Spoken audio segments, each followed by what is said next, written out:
তখন পরমাত্মার কথায় সে চলে না, সে চলে কি আপদে কুপথে চলে। তখন জীব যদি এই দেহটা নিয়ে একদিকে ছোটে, পরম তো এখানে বসে আছে, কিন্তু পরম তো আর কিছুই করতে পারে না। তখন কি হবে?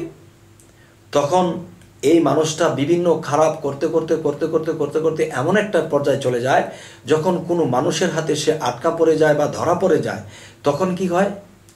তখন সে তাকে ধরা পড়ার পরে তাকে যখন উত্তম মাধ্যম কিছু মার দেয়, যখন একটি জায়গার মধ্যে তাকে ফেলে রাখে, তখন তার ভিতরে বিবেকটা চিৎকার করে, হে তুই এমন কাজ কেন করলি, তুই এই পাপের কাজটা কেন করলি, কেন মানুষের ক্ষতিটা করলি। তখন কি হয়? তখন 10 ইন্দ্রিয় মার খেয়ে তো পড়ে আছে, 6 রিপু চেপে আছে। তখন জীব আত্মার মধ্যে যখন নাকি সেই জিনিসগুলো যখন কল্পনা করতে থাকে, আর বিবেক যখন হাহাকার করে, কেন এই কাজগুলো করলি, কেন এই খারাপটা করলি, যখন বিবেক ভিতরে চিৎকার করতে থাকে, তখন জীব আত্মা কি করে?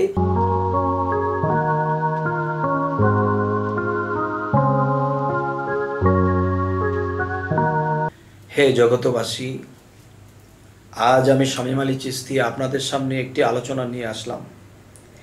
এই আলোচনাটি হলো, যেমন কোনো কোনো শিষ্য ভক্ত আছে, আশেক আছে বা বাহিরের লোক আছে, অনেক সময় আমাকে বলে থাকে যে আমরা যখন নামাজে বসি, আমরা কোনো ধ্যান সাধনায় বসি, তখন ডুবতে পারি না। ডুবতে পারি না এর কারণ কি?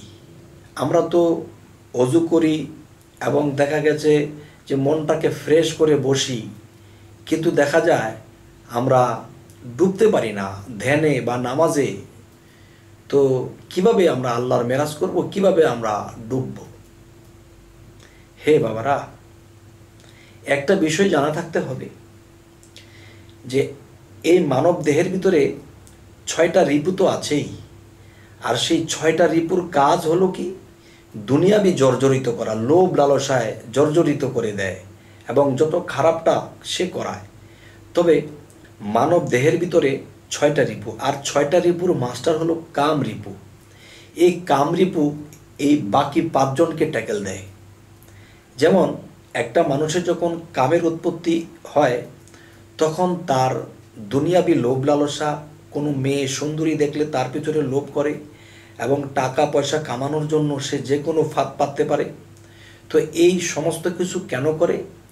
যে তার মধ্যে যখন কামরিপু জাগ্রত হয়ে যায়, তখন এই কামরিপুর সাথে আরও 5টা রিপু যোগ দেয়। তখন এটার সাথে যখন যোগ দেয়, তখন নিজের মধ্যে যে জীবাত্মা আছে, এই জীবাত্মাটাও তাদের ফান্দে পড়ে যায়। তখন জীব আর পরমের কথায় চলে না। তখন শরীরে 10টা ইন্দ্রিয় শক্তি আছে। এই ইন্দ্রিয় শক্তির ভিতরে 5টি ইন্দ্রিয় জ্ঞানেন্দ্রিয়, আর 5টি ইন্দ্রিয় হলো কর্ম ইন্দ্রিয়।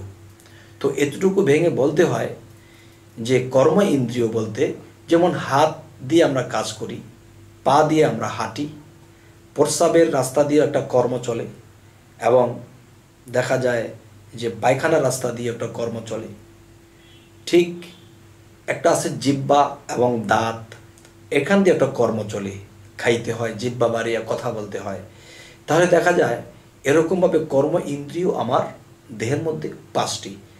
আর জ্ঞানেন্দ্রিয়, যেমন যত দূরে একটা শব্দ হোক কান বলে দিচ্ছে, যেমন যত দূরে একটা শব্দ হোক আমার, যত দূরে একটা গ্রাম হোক আমার নাক বলে দিচ্ছে, একটা ঝাল তিতো মিঠা আমার জিহ্বা বলে দিচ্ছে। স্পর্শ শক্তি আছে। এরকমভাবে 5টা জ্ঞানেন্দ্রিয় এবং 5টা কর্ম ইন্দ্রিয়। তবে এই কর্ম ইন্দ্রিয় যে বিষয়গুলা, এই কর্ম ইন্দ্রিয়কে কে চালাইতেছে? এই জ্ঞানেন্দ্রিয়কে যখন 6 রিপু দখল করে নিয়েছে, এবং সেই 6 রিপু সেই জীবাত্মাকেও দখল করে নিয়েছে, তখন পরমাত্মার কথায় সে চলে না, সে চলে কি আপদে কুপথে চলে। তখন জীব যদি এই দেহটা নিয়ে একদিকে ছোটে, পরম তো এখানে বসে আছে, কিন্তু পরম তো আর কিছুই করতে পারে না। তখন কি হবে? তখন এই মানুষটা বিভিন্ন খারাপ করতে করতে করতে করতে করতে করতে এমন একটা পর্যায়ে চলে যায়, যখন কোনো মানুষের হাতে সে আটকা পড়ে যায় বা ধরা পড়ে যায়, তখন কি হয়? তখন সে তাকে ধরা পড়ার পরে তাকে যখন উত্তম মাধ্যম কিছু মার দেয়, যখন একটি জায়গার মধ্যে তাকে ফেলে রাখে, তখন তার ভিতরে বিবেকটা চিৎকার করে, হে তুই এমন কাজ কেন করলি, তুই এই পাপের কাজটা কেন করলি, কেন মানুষের ক্ষতিটা করলি। তখন কি হয়, তখন 10 ইন্দ্রিয় মার খেয়ে তো পড়ে আছে, 6 রিপু চেপে আছে, তখন জীব আত্মার মধ্যে যখন নাকি সেই জিনিসগুলো যখন কল্পনা করতে থাকে, আর বিবেক যখন হাহাকার করে, কেন এই কাজগুলো করলি, কেন এই খারাপটা করলি, যখন বিবেক ভিতরে চিৎকার করতে থাকে, তখন জীব আত্মা কি করে, এই জীবের চোখ দিয়ে পানি পড়তে দেখা যায়, আর বলে হায় হেরে কেন এই ভুলগুলা করেছিস, কেন রে এই খারাপগুলো করেছিস। এই ধাক্কায় যদি কোনো মানুষ ভালো হয়ে যায় তবে হয়ে যায়, আর এই ধাক্কায় যদি সে ভালো না হয় তবে সে এই কালে আর কখনোই ভালো হওয়ার সম্ভাবনা নেই। হে জগতবাসী, তাহলে এই জীব আত্মা, জীব দেহ, এর মধ্যে 10টা ইন্দ্রিয় শক্তি, এবং এই দেহের মধ্যে 5টা কর্ম ইন্দ্রিয়, 5টা কর্ম ইন্দ্রিয় এবং 5টা জ্ঞানেন্দ্রিয় এবং 6টা রিপু, এদেরকে বশে আনতে হলে কি করতে হবে? এদেরকে বশে আনতে হলে আমাদের অতিরিক্ত নিরামিষ পান করতে হবে, এবং দেখা যায় কাম শক্তিটাই এদের মধ্যে মাস্টার। এই মাস্টারটাকে যদি একেবারে নিচে রাখা যায়, তখন দেখা যায় যে 6টা রিপুর মধ্যে সে যখন স্তব্ধ হবে, তখন 5টা রিপু দমন থাকবে, কর্মেন্দ্রিয় এবং জ্ঞানেন্দ্রিয় তারা দমন হয়ে যাবে। তখন জীবাত্মা সেও ভালো দিকে যাবে, তখন পরমাত্মা জাগ্রত হবে। যখন পরমাত্মা জাগ্রত হবে, তখন বিবেকও জাগ্রত হয়ে যাবে। তখন বিবেক এবং পরমাত্মাকে নিয়ে যখন ভালো পরামর্শ করবে, তখন জীব তা শুনতে শুরু করবে। এক সময় দেখা যায় যে এই মানুষটি আস্তে আস্তে ভালো কথা শুনতে শুনতে, ভালো পথে চলতে চলতে এই লোকটি একদিন অনেক ভালো হয়ে যায়। তখনই আল্লাহর দিকে রুজু হয়। কোনো একদিন কোনো অলি আউলিয়ার সাক্ষাতে তখন দেখা যায় সে আরও সাধনা করতে করতে এক সময় সে পরমকে জাগ্রত করে সে পরমাত্মা রঙে রঙিন হয়ে যায়। তখন কি হয়, সে একদিন জান্নাতবাসী হয়ে যায় বা আল্লাহর পথের প্রতীক হয়ে যায়। হে জগতবাসী, আজ এই কথাগুলো বলার উদ্দেশ্যই অনেকেই আমাকে এই কথাটি বলে থাকেন যে দেখেন আমরা ডুবতে পারি না আল্লাহর কাজে। কেন ডুবতে পারেন না জানেন? এ কারণেই আমাদেরকে একটু নিরামিষ পান করতে হবে, এবং গুরু যদি ধরা থাকে তাহলে সাধনা করতে হবে, এবং রুহে এবং কাল্ব, রুহ থেকে কাল্বের দিকে মুর্শিদের খেয়াল রেখে যখন কেউ জিকির করতে থাকে, তখন তার পরম জাগ্রত হতে থাকে, এবং জীবাত্মা 10 ইন্দ্রিয় শক্তি এবং 6 রিপু আস্তে আস্তে নিচের দিকে যেতে থাকে। তখন কি হয়, সেই মানুষটি আস্তে আস্তে আল্লাহ প্রাপ্তির দিকে চলে যায়, তখন আল্লাহ প্রাপ্ত হয়ে যায়। তখন শয়তান আর তাকে কখনোই ধোঁকা দিতে পারে না, আল্লাহ নিজেই তাকে সাহায্য করেন।